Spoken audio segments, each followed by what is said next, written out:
আসসালামু আলাইকুম, সবাইকে স্বাগতম। আজ আমি গাজরের হালুয়া তৈরি করব। সহজে ও ঝটপট উপায়ে কিভাবে গাজরের হালুয়া করতে হয় আজ সেটা দেখিয়ে দিব। আজকের গাজরের হালুয়া আমি খেজুরের গুড় দিয়ে তৈরি করব। আপনারা চাইলে চিনি দিয়েও করতে পারেন। নিয়ে নিয়েছি 5টা গাজর, ভালো করে ধুয়ে ছিলে নিয়েছি। তারপর আলু কুচানোর মেশিন দিয়ে গাজরগুলো কুচি করে নিয়েছি। চুলায় একটা প্রেসার কুকার বসিয়ে দিয়েছি, তার মধ্যে কুচি করা গাজরগুলো দিয়ে দিব। কোনো পানি ছাড়াই আমি আজকে গাজরগুলো সিদ্ধ করে নিব হালকা জালে। প্রেসার কুকারের মুখটা বন্ধ করে দিব, তারপর হালকা জালে 2টা বাসি দিয়ে দিব।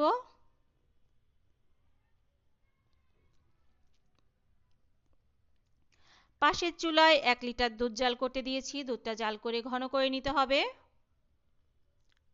গাজরটা সিদ্ধ হয়ে গিয়েছে। এবার প্রেসার কুকারের মুখটা খুলে ওর মধ্যে গরম মশলা দিয়ে দিব। দিয়ে দিব একটা তেজপাতা, 2টা দারুচিনির টুকরা, 2টা এলাচ মুখ ফাটিয়ে দিয়ে দিব।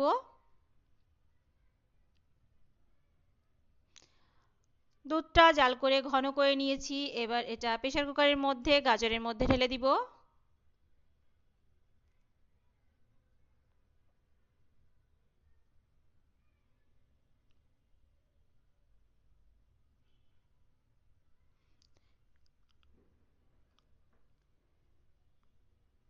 দিয়ে দিচ্ছি খেজুরের গুড়ের পাটালি। নাড়াচাড়া করতে করতে এটা গলে যাবে। এবার জোরে জাল দিয়ে দুধটা শুকিয়ে নিতে হবে। দুধটা শুকিয়ে গেলে এর মধ্যে দিয়ে দিব 1 চা চামচ ঘি। তারপর একটু নেড়ে চেড়ে এর মধ্যে দিয়ে দিব 2 চা চামচ কর্নফ্লাওয়ার, সামান্য একটু পানি দিয়ে গুলে নিয়েছি।